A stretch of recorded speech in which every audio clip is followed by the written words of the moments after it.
Well, with that image there, Mehdi, I see that you're going to give us a high-level overview of the topic. Yes, John, let's talk about a few cases that have been referred to me. I want to share those cases with my colleagues. Basically, failing to plan is planning to fail. So there are some lessons that we can learn from those 4 cases that I'm willing to share. As you see here, I saw this patient when the implant, the area of 3/6 was not inside the mouth. And we actually requested the radiograph, the panoramic, and the radiograph taken at the time of the surgery, at the time of the restoration, and 2 years later. You see the implant in the area of 3/6 has continuously progressive bone loss, and this implant is not inside the patient's mouth any longer. Also, when we look at the panoramic, the initial diagnostic panoramic, we see a huge bone loss in the area of 3/7 in the forcation area, 4/6 forcation area. We see very significant bone loss on the mesial aspect of 2/7 with very ragged surface on the distal, indicating that there is tremendous amount of plaque and calculus has not been touched at all. The other case, this patient was referred to me for gingival recession in the area of 2/3, and from the time of initial consultation until I actually saw the patient for the surgery, in 4 weeks, we saw the sinus tract coming up on the buccal aspect of the implant in the area of 2/2. Again, implant the area of 2/2. Radiographically, it doesn't look like there is anything wrong with the implant. But as you see here on the gingival aspect, there is a sinus tract with presence of suppuration and pus coming out. The third case, we've discussed this before in a discussion with OISIS. The implant was placed, and at the second stage, 12 millimeter pocket has been developed 2 months after the second stage, and you see tremendous amount of distal bone loss in the area of implant 1/4. So would you just point to that again there with your cursor and just highlight it? Sure. This is the area of bone loss 2 months after insertion of the healing abutment or doing the second stage surgery. So this is tremendous amount of bone loss. Perfect. In the other case, this patient had the chief complaint of presence of a sinus tract here with the bad taste in mouth, and patient was complaining about presence of pus coming on and off. These 2 implants were placed 25 years ago, and we actually did the probing. We looked at the CT scan, and as you see here, there's no buccal plate at all. So these 4 cases will be addressed at the end of this conversation. But my point here is the paradigm has shifted. Back in 1988, when we were talking to patients, we were saying, Mrs. Jones, implants do not get cavities. They are great, and they don't get periodontal disease. But now we know that the implants, they don't get cavities, but they can get peri-implant diseases. And that would be something that should be communicated to the patients at the time of the initial consultation and also in recall examinations. As more number of implants are placed in general practice and in specialty practices, we are seeing more number of complications happening, not because only we place more number of implants, but also because we know more about the complications now. And as you see here, in terms of the prevalence of pre-implant disease, literature is very different. Like you can have a mucositis up to 90% of your implants, which is very significant. Or you can have peri-implant infection up to 43% of your implants or up to 56% of your patients. So the number of implants with sort of inflammation or infection is significantly high in practice. But it's very important to mention not all bone loss around implants are considered peri-implantitis. Peri-implantitis is considered a pathologic and bacterial infection. There are some other reasons that implants may get bone loss, such as bone remodeling around the implants, or biologic width establishment, or there are some other reasons like early implant failures. These are not considered peri-implantitis. Peri-implantitis means inflammatory reaction around the tissues of implant with subsequent progressive loss of supporting bone beyond the biological bone remodeling. So the key thing here is it's a soft tissue condition, essentially. That's the genesis of it, right? Actually, this slide shows what peri-implant diseases include. Peri-implant diseases are three major categories. It usually starts with peri-implant mucositis, meaning that it's like inflammatory lesion. It resides in the soft tissue surrounding a dental implant.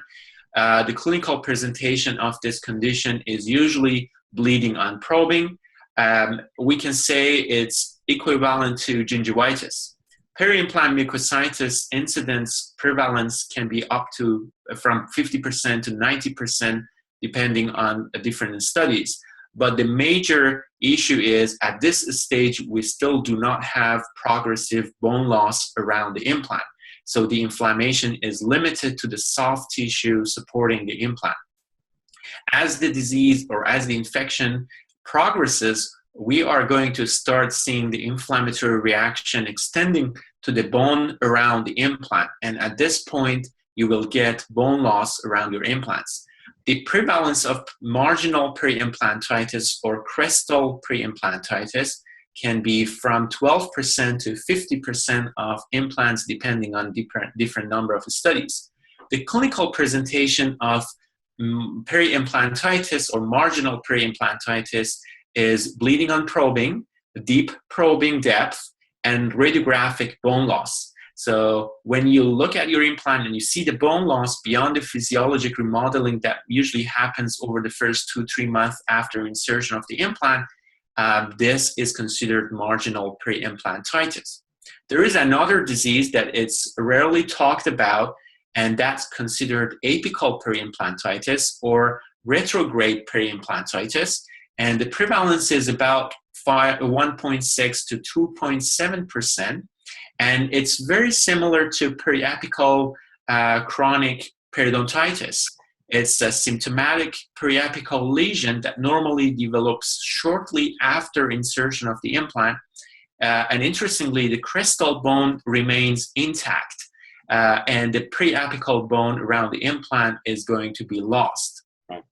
So here I provided some images. As you see on the top left, we can see there is bleeding on probing, but there is no significant probing depth. So in this implant, when we look at the radiograph, it doesn't show any significant bone loss, but we have the bleeding on probing. It means that we have the inflammation.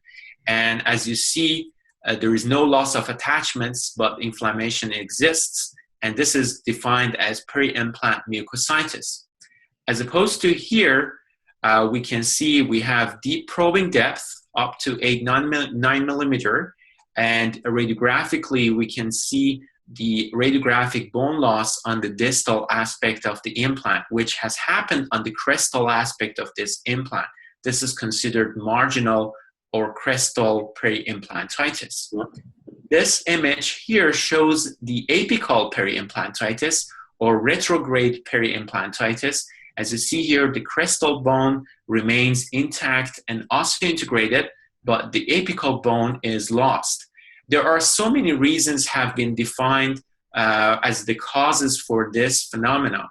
And one of them has been extreme heat production at the time of osteotomy. So if you do not have enough irrigation, or if you insert your implant with extremely high torques, you may actually cause necrosis in the bone. And as a result, this bone may actually get necrotic and you see this bone loss. One of the other reasons have been indicated as presence of previous chronic periodontitis or granuloma or cysts in this area subsequent to having an infected or failed root canal treatment. Studies have shown if you have a tooth with chronic periapical periodontitis, there is a chance of 18 to 13% development of apical peri-implantitis in this site. The other thing is many studies have shown if you have failing root canal treatments or infected root canal systems in neighboring teeth, you have a chance of 25% development of retrograde peri-implantitis, which indicates how important it is to screen and monitor the neighboring teeth and also the implant site before the implant is inserted. Again, the top image also shows the peri-implant bone loss and also the crestal peri-implantitis. So are they three separate conditions? Exactly. There are different varieties of peri-implant diseases. So actually, peri-implant disease is not only one disease. Peri-implant diseases are different diseases like periodontitis, which are considered a group of diseases. Right. And peri-implant mucositis is reversible. So if we can catch this condition on time, we can reverse the condition and we can rescue the implant. Because at this point, we do not have the bone loss around the implant. The only clinical indication most of the time is bleeding on probing or presence of inflammation on gingiva. But once peri-implant mucositis proceeds to the peri-implantitis, then this phenomenon is going to be progressive and non-self-arresting. It's interesting, in periodontitis with teeth, majority of patients develop their attachment loss and bone loss in a very short period of time, and the disease most of the time might be self-arresting. As opposed to peri-implantitis, once the disease starts and the bone loss happens around the implants and the infection goes on, this will carry on until the implant comes off the mouth. So there is no self-arresting characteristic with peri-implantitis. Studies have shown peri-implantitis has very similar periopathogens, similar to what we have around periodontitis condition. And it's interesting that when you place implant inside patient's mouth, it only takes about 30 minutes from the time of insertion to have the bacteria inside the mouth colonizing around the implant. So imagine if you have a patient with active non-treated periodontitis, yes, the bacteria can easily float and travel through the saliva and come in and colonize your implant. So that's why you may actually see the correlation between a high incidence of peri-implantitis in people with a history of periodontitis or untreated history of periodontitis. So peri-implant diseases, specifically marginal peri-implantitis, has a gram-negative anaerobic motile flora, which is very similar to what we see around periodontitis. Right. And it's important to know what determines the microflora around the peri-implants is the bacteria inside the patient's mouth.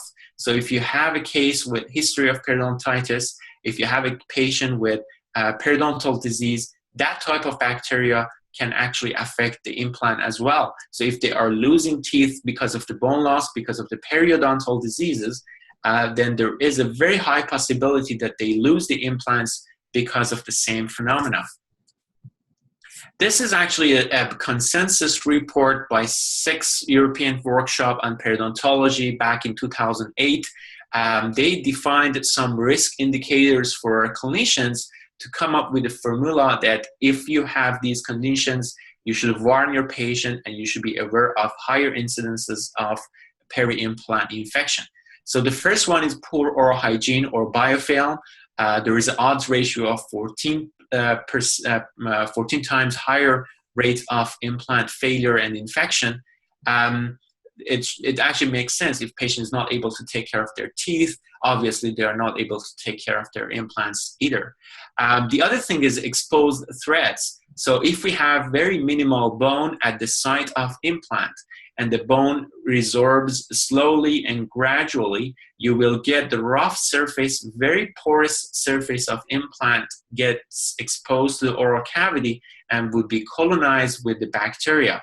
So this is a matter of chicken or egg. So when you look at the radiograph on around the implants and you see the bone loss, we should determine if the bone loss happened first because the bone was not great, or the bone has been lost because of the trauma at the time of the surgery, and as a result, the threads are exposed and the bacteria are coming later, so they are latecomers, or the bacteria came first and they caused bone loss around the implant. So this is something that it's very difficult to know, but we know the exposed threads around the implants are a risk indicator for peri-implantitis. So if the bone is not great, augmentation has to be done, or slimmer or with smaller diameter of implant should be placed so we can preserve more amount of bone.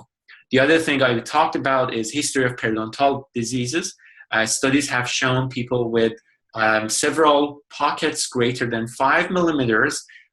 They are actually, these 5 millimeter and higher pockets are working as the reservoirs for bacteria inside the mouth, and they can easily colonize implant surfaces, which is a risk factor for development of peri-implant infection.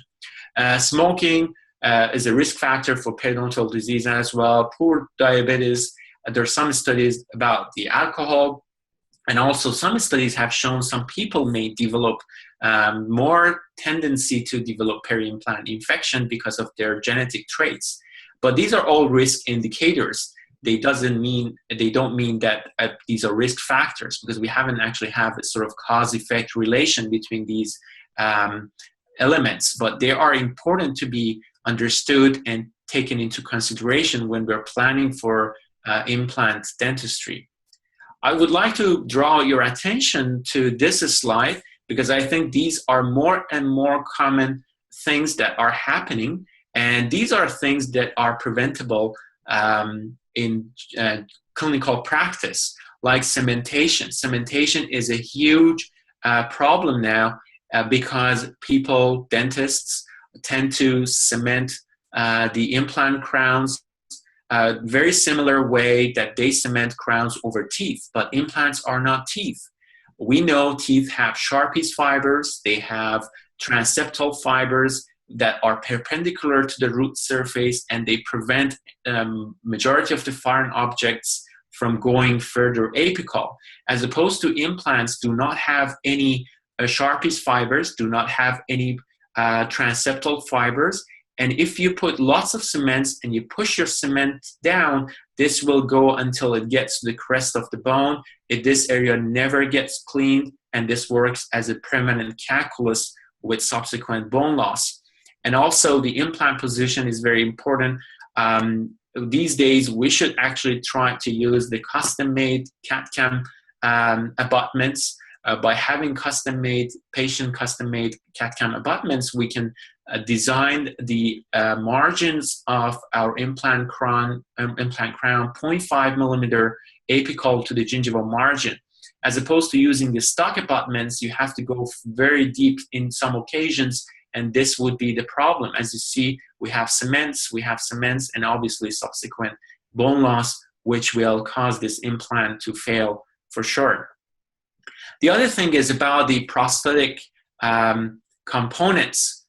I would like to actually talk about how passive prosthesis is important, because if the prosthesis components are not fit over the implant fixture, there will be always a place for bacteria to hide in, and as a result of biting, this bacteria will pump in and pump out inside the mouth, and the screw hole would be a very ideal place for bacteria to colonize. Occlusal overload has been shown could be a contributing risk factor to bone loss, but it's important to know in the environment that we don't have bacteria, occlusal trauma may not be able to cause peri-implantitis. I talked about the implant surface. The other thing, as a periodontist, I see many times is lack of keratinized attached gingiva around implants. And this has been shown significantly in many studies that will cause or will be related to more bone loss around the implants. So as you see here on the image on the left side, we have almost zero attached gingiva with subsequent tremendous amount of bone loss and plaque. And as you see here, it would be extremely difficult for patient to maintain a good hygiene here because the threads are exposed. And there is no defense against the bacteria. The gum, the mucosa is not able to provide any seal around the implant. As on the right side, you see we have a very thick band of keratinized attached gingiva, which provides a good defense and seal around the implant, and has been shown significantly to improve the oral hygiene and plaque score, and subsequently less bacteria around the implants. It's a very minor periodontal procedure, but increases the longevity and health of implants, and it would be ideally done before the implant is inserted, because you can do this gingival grafting over the bone. The bone is a vital tissue. The graft will be very successful, as opposed to trying to put your gingival graft here over a vascular titanium surface. Would be very challenging and unpredictable to provide a good seal at this point. This is a case that I've done. So as you see here on the posterior area of the mandible, we did not have enough attached gingiva. So this is whole from a gingival graft from the palate. And you can see some rogays here as well, because the area was extensive and I had to go slightly more anterior, and you see the rogay. But we managed to provide a very good keratinized attached gingiva here. So when the implants are inserted, I am very confident that this implant will be protected by adequate keratinized attached gingiva on the lingual and buccal aspect. As opposed to if we don't do this procedure, then we end up having implants encircled by mucosa. And it's interesting because in some situations you can actually pull the cheek away and you see the gingiva exactly. So actually it separates itself from the titanium. So you can imagine how bad that pouch could be, and how bacteria can actually go in and hide and eventually cause your implant to fail. Sure. Micro leakage. We have this micro leakage issue everywhere in dentistry. Also here, we discussed this case in my previous discussion with OISs, that when we don't have fit components, like in this case, a non-fit healing abutment or gingival former was inserted inside the implant, and as a result of having a big screw hole not being sealed, the bacteria could hide here. And over time, they pump in and pump out. This area cannot be cleaned by patients, cannot be cleaned by hygienists. And as a result of presence of this bacteria, you may get this amount of significant bone loss with subsequent implant loss. So it's extremely important the components are fit, and we take radiographs to make sure they are doing okay. The rough surface, I talked about it. If you have poor bone quality or poor bone thickness, this bone will gradually resorb and you end up with exposed threads. And now we have a very good area for bacteria to colonize and subsequently cause more bone loss. The micro gaps are important. On the left side, you see the authentic components from one of the implant companies, and the other two are the knockoffs, the copycats. And when you look at those microscopic images, you see, although they are claimed that they fit, and clinically you cannot actually distinguish the fit between the authentic and the knockoffs, but you see the difference between these three. So this is the original components, and these are the knockoffs. And you see the gap here. So these gaps are fully filled with bacteria, and over time they will jeopardize the longevity of your implant. So it's extremely important to communicate with your lab technician that we should only use original, authentic healing abutments, abutment screws, final abutments from the same company, although they may come up a little bit more expensive. But they prevent these problems like peri-implantitis as well. I talked about the inflammatory reaction around the implants versus teeth. It's interesting that the inflammatory reaction around implants are significantly larger. And in histopathology examinations, we have noticed this inflammatory reaction can go up to the bone level, to the crestal bone level, which is very, very unlikely to happen around teeth.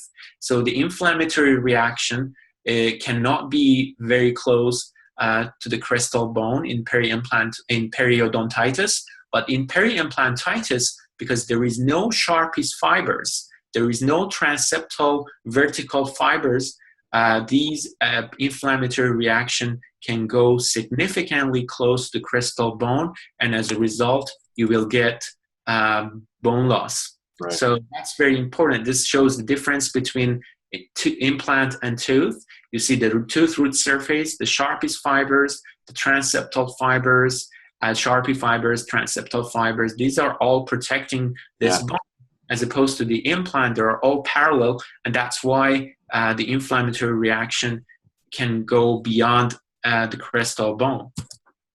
And as I mentioned, it's very progressive and it's not self-arresting. It just shows a difference in terms of the vascularity of the tissues around the implants versus teeth. We know the tissues around implants are less vascular and they are more collagenous. And as a result, the healing capacity or the ability of the tissues to regenerate is significantly lower. The response to treatment might not be ideal.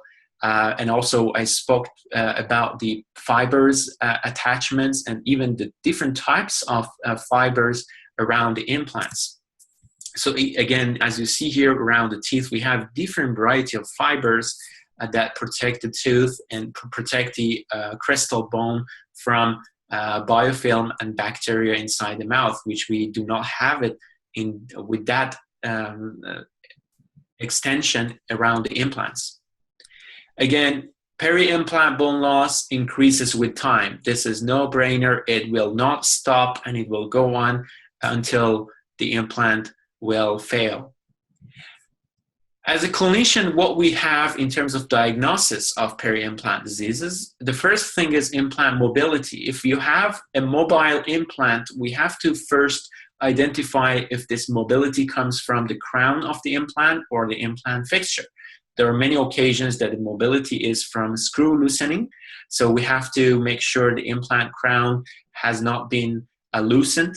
And if the implant crown is loosened, and we actually need to remove the implant first and do the torque test on your implant to make sure the osseointegration is preserved. If it's not, then a mobile implant fixture is considered failure and the implant has to be removed. Probing depth is very important around the implants, but we need to have a baseline probings around the implants at the time of crown insertion. Because if your implant is placed significantly more apical or the tissue thickness is significantly more than, in some people it's very thick, then you will end up with higher probing depth. So I would say the probing depth around the implants should be considered with some cautions, and also we should have a baseline probing depth at the time of the crown insertion, and we monitor these numbers over time. Bleeding on probing, if the bleeding on probing is not present, it shows the health, but presence of bleeding on probing shows inflammation. Presence of suppuration, if we see suppuration coming out, it's not a good thing. It's something that we need to do intervention. Radiographic evaluation as well to see if there is any bone loss or if there is any progressive bone loss relative to the radiographs that we have at the baseline. So now we know how we can prevent this from happening by preventing those things like cements, having good keratinized tissue, having passive fit structure, preventing the micro leakage by using the authentic components, checking the occlusion. But there are some occasions that as a clinician we have to go in and try to either rescue the implant or do something for the implant, because as I mentioned, this is not going to stop. So the goal for peri-implant disease treatment is to do surface decontamination and detoxification. Implant is different from tooth because you can have root planning and scaling around the tooth, and you can end up with pretty smooth and glassy surface around your implant, around your teeth, as opposed to implants are extremely porous, and many companies are going toward medium rough surface implants to provide better bone to implant contact. And as a result, when you get exposed threads and peri-implantitis, it's almost impossible to get rid of the biofilm on your implant surface. But the goal is to reduce the bacterial load by dilution to the level that will allow healing, and that's the goal. And it's very difficult by mechanical means alone. That my focus in this presentation is to raise awareness around practitioners that are doing implant dentistry or having patients with implants in their mouth. Because as I mentioned, if we can catch these problems at the level of peri-implant mucositis, we can prevent the problems down the road. Peri-implant mucositis can be non-surgically managed by having a proper debridement around the implants with the specific tools dedicated for implants. But when we go to the peri-implantitis phase, there is no definitive, predictable, non-surgical treatment, and the flap surgery still is the most valid treatment modality to deal with peri-implantitis. As you see here, we have different variety of tools and techniques to clean around the implants, like curettes, ultrasonics, lasers, air powders, mechanical brush, and with some chemotherapeutic agents like chlorhexidine, citric acid, tetracycline hydrochloride, hydrogen peroxide, photodynamic therapy, and also sterilizing the implant prosthetic components.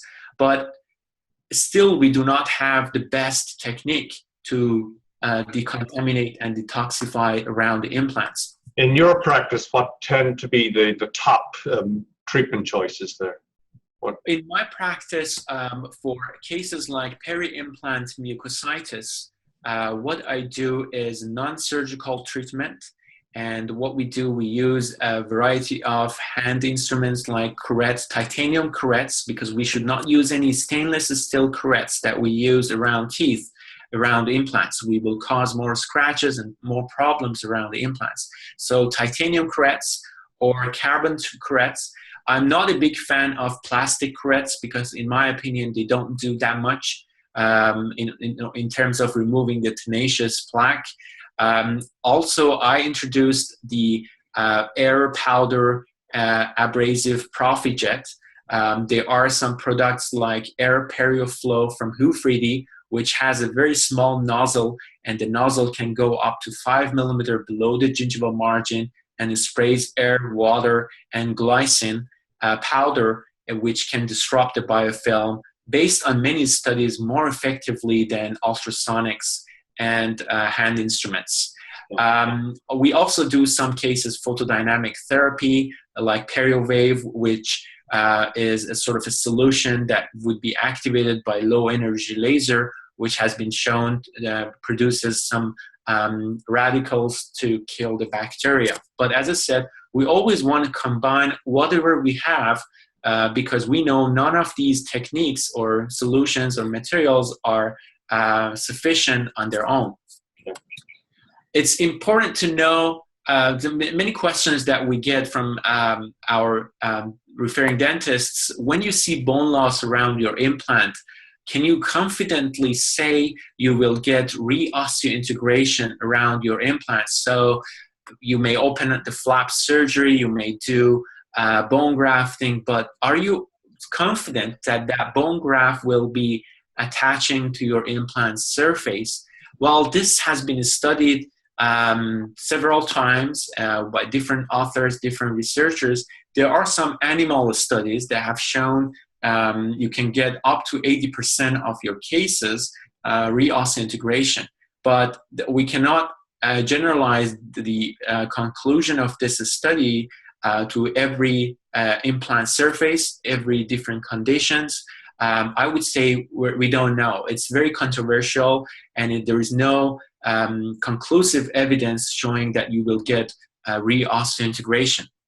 You wouldn't bet the family farm on it, eh? Exactly. So it's basically, there are different protocols that have come up in clinical practice that might be useful. And I show you this one, which is by Lang in 2004. It's called cumulative interceptive supported therapy. It's very simple and it's very useful for practitioners, hygienists, when to diagnose the problem, how to manage the problem, and when to refer.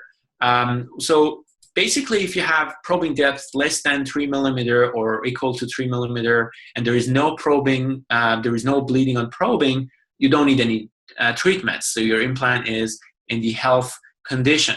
But if you have probing depth less than 3 millimeter, but you have bleeding on probing positive, you have peri-implant mucositis. So as I said, 90% of your implants might be in this stage. They do not have deep probings, but they have bleeding on probing.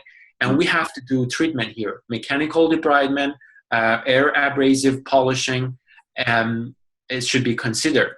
And then based on this protocol, if you have probing of 4 to 5, you need to put the patient on antiseptic cleansing, like chlorhexidine mouthwash for 2 weeks, following the mechanical debridement. So you will add up your treatment from the previous stage as well. But if your probing depth goes beyond 5 millimeter, you must take radiograph to evaluate the peri-implant bone level. So if you don't have bone loss or no changes from your baseline radiograph, basically you just need to do mechanical debridement, antiseptic cleansing, and some people, they may consider systemic or local antibiotic therapy. And I will show you in the cases that I've managed. But also there are some cases that you may develop bone loss, but the bone loss is less than 2 millimeter from the baseline. So you add these type of systemic or local antibiotics. But when you have bone loss greater than 2 millimeter, then you need to proceed with flap surgery. So if you see your bone level has changed 2 millimeter or more from your baseline radiograph, this means that you are actually experiencing peri-implantitis. And this is the case that needs sort of treatment with periodontal flap surgery. Can I ask you a quick question about the previous slide there? Just go back a second. Just the less serious types of cases where there's the mechanical debridement and the polishing and antiseptic cleaning, is that a one-off, or does it have to be repeated, and or is there a sort of a cycle, or is there an interval? That's a very good question. It's like when we insert the implant inside patient's mouth, we should tell them this implant needs annual assessment, and they need to get a sort of a protocol for maintenance. Depending on patient's oral hygiene, patient's susceptibility to periodontal disease, and so many other factors, then we have to customize a maintenance regimen for that patient. So as you mentioned, mechanical debridement around the implant should be done. This protocol, when it's done, the patient comes back in 6 to 8 weeks for assessment to see how effective we were in terms of treatment. And if the problem has been resolved, then you put your patient on a recall examination. But if the problem does not resolve, then we have to either refer the patient for further investigation and assessment, or we have to increase the number of the intervals for mechanical debridement and antiseptic cleansing.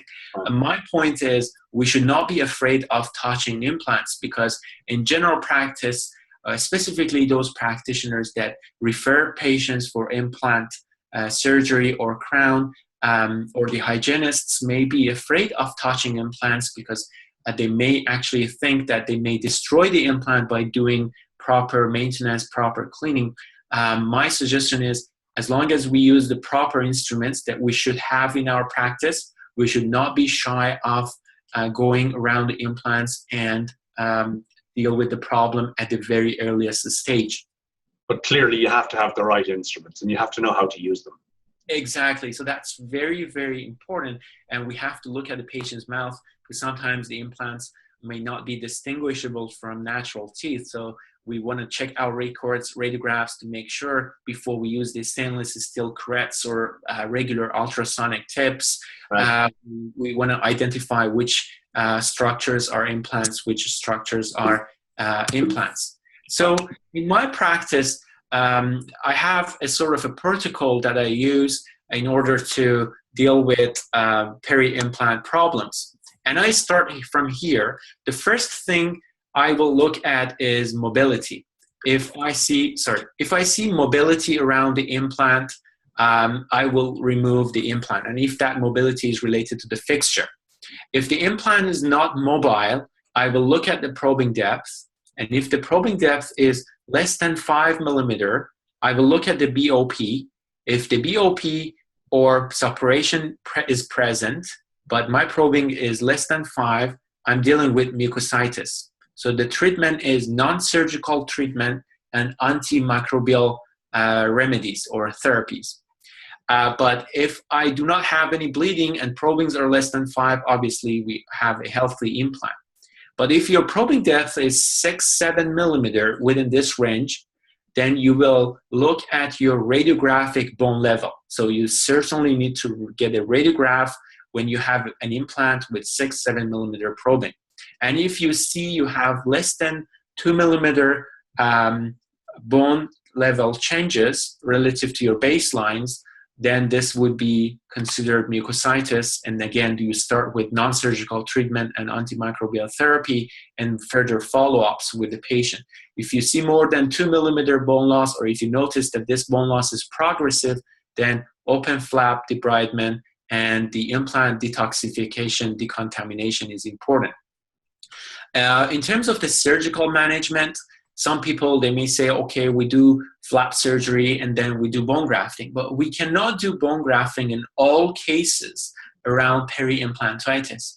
We have to look at the radiographic bone topography or clinical bone topography.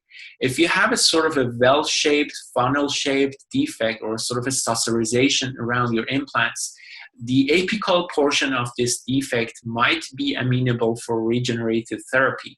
But the coronal portion may not be, because you will not be able to regenerate bone in 360 degrees. You may not be able to do that.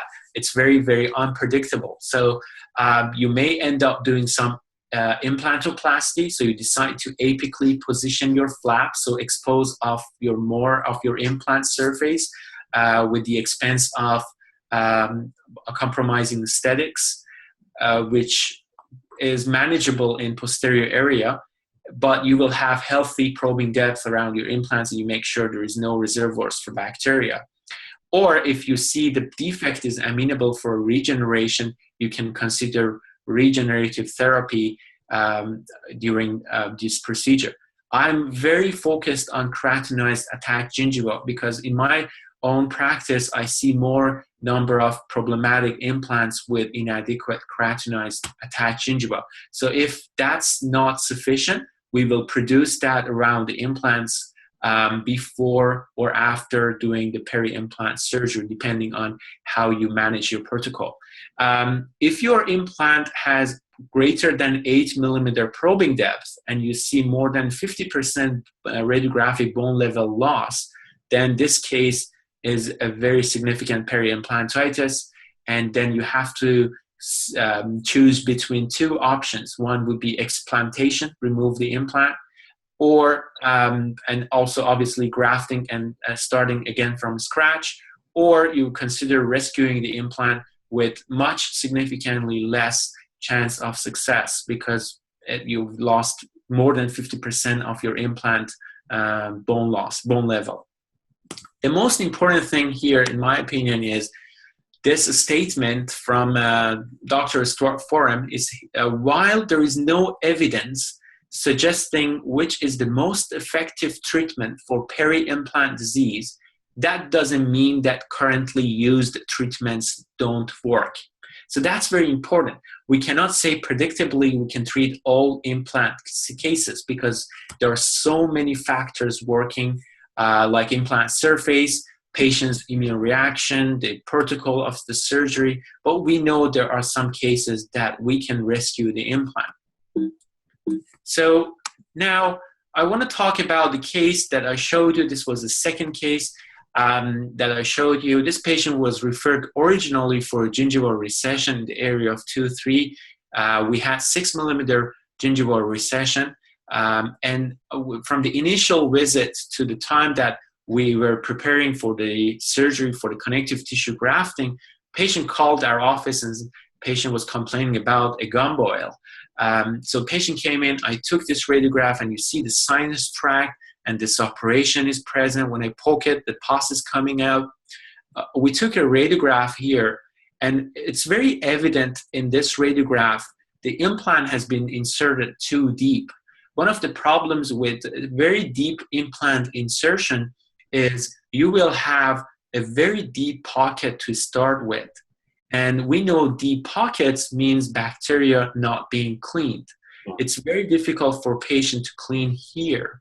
And as a result, you will get periopathogens, red complex, and this happens. So even the implant position can play a role in your implant fate, because here the implant was placed too deep, the pockets were deep, and this is right after the flap surgery. As you see here, we have 2 threads exposed with very significant suturization around this implant. In my practice, we do the concentrated growth factors. We do a little bit venipuncture to centrifuge, to do the centrifuge of the venous blood of the patient. And what it does, it separates your venous blood to different 3 different categories. And this area is the area with platelet-rich fibrin, concentrated growth factors like PDGFE, VEGF, all those good growth factors that help with soft tissue regeneration and revascularization of the wound. And these are the PRF membranes, and we use the sticky bone protocol, the bone after detoxification as much as we can, decontamination with hand curettes, ultrasonic and airflow abrasion, then the GBR is done. In this case, I also used localized antibiotics.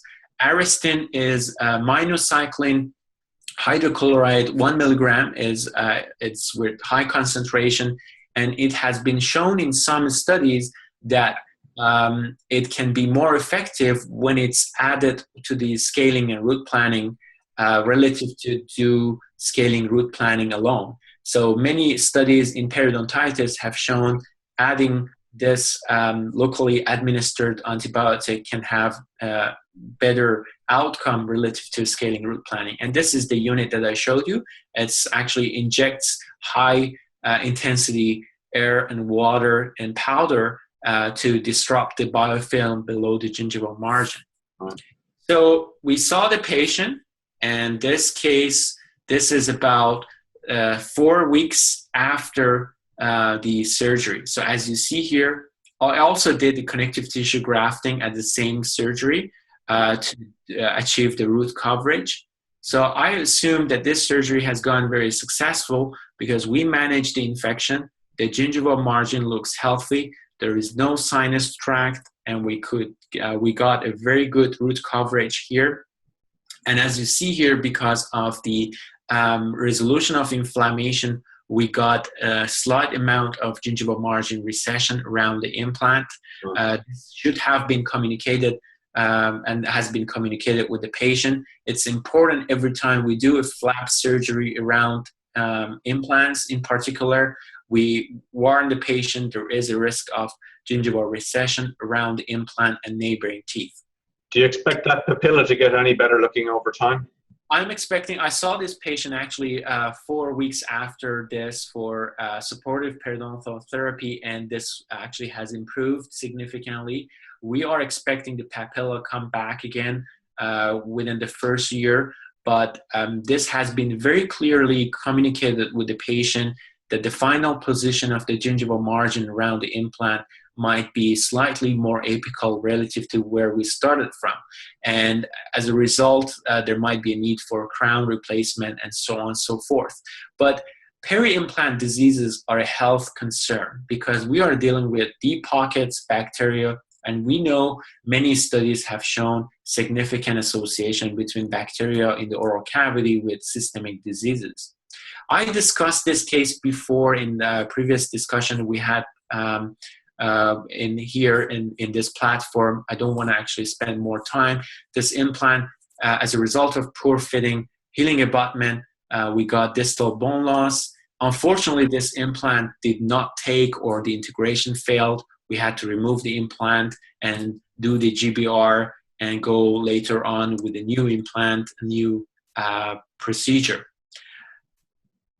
This case is extremely important because when you look at this, you see a very tiny point here, red point, and when I actually put my probe in, I can feel the metal sensation. So it shows there is no buccal plate there, and these two implants were placed 25 years ago.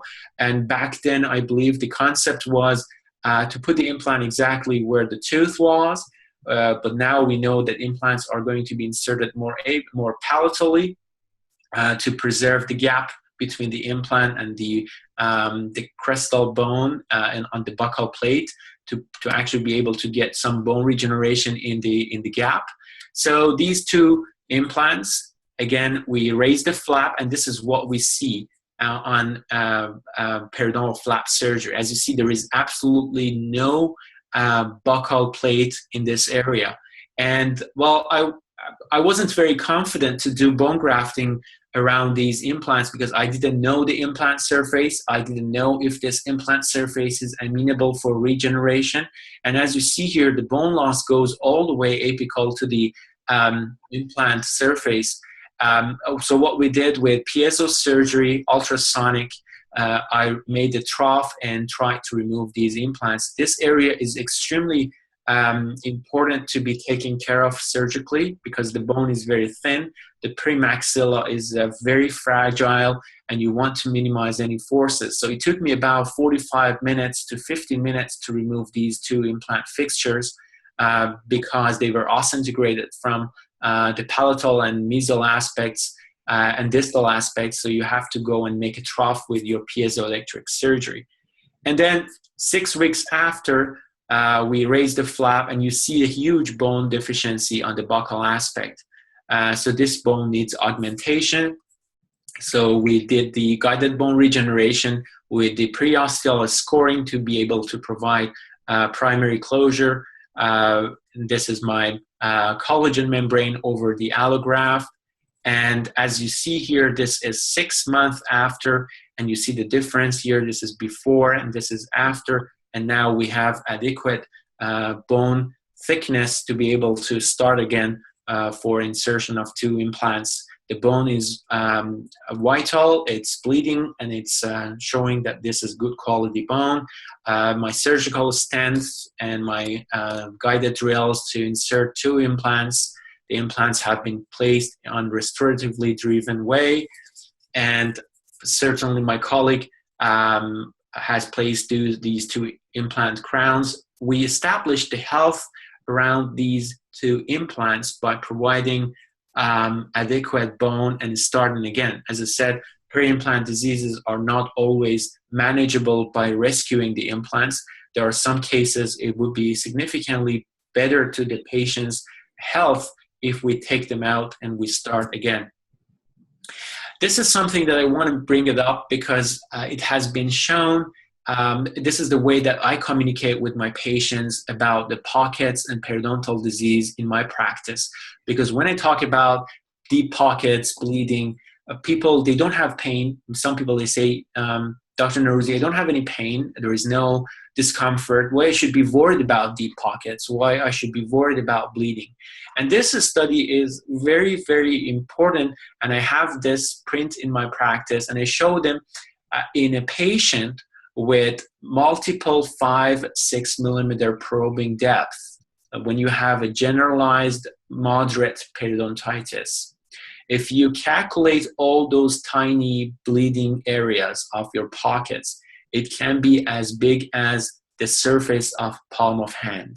And I always tell my patients, if you have a wound as big as palm of your hand, are you going around with no bandages or no seeking treatments.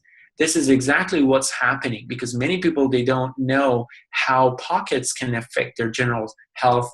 And I believe this is a very good communication tool for our patients to understand how extensive these bleeding on probing areas with these tiny ulcers can be. Thank you very much, John. Thanks for having me. I would be glad to answer any questions. Please feel free to call me or email me if you have any questions about the cases that I've shown and also the contents of this presentation. Mehdi, I want to thank you for your generosity in sharing your knowledge like this, and for your time. And certainly, you're so generous to invite colleagues to communicate questions to. And perhaps we can capture you answering some of those questions on here next time. Absolutely. I would be pleased to do that.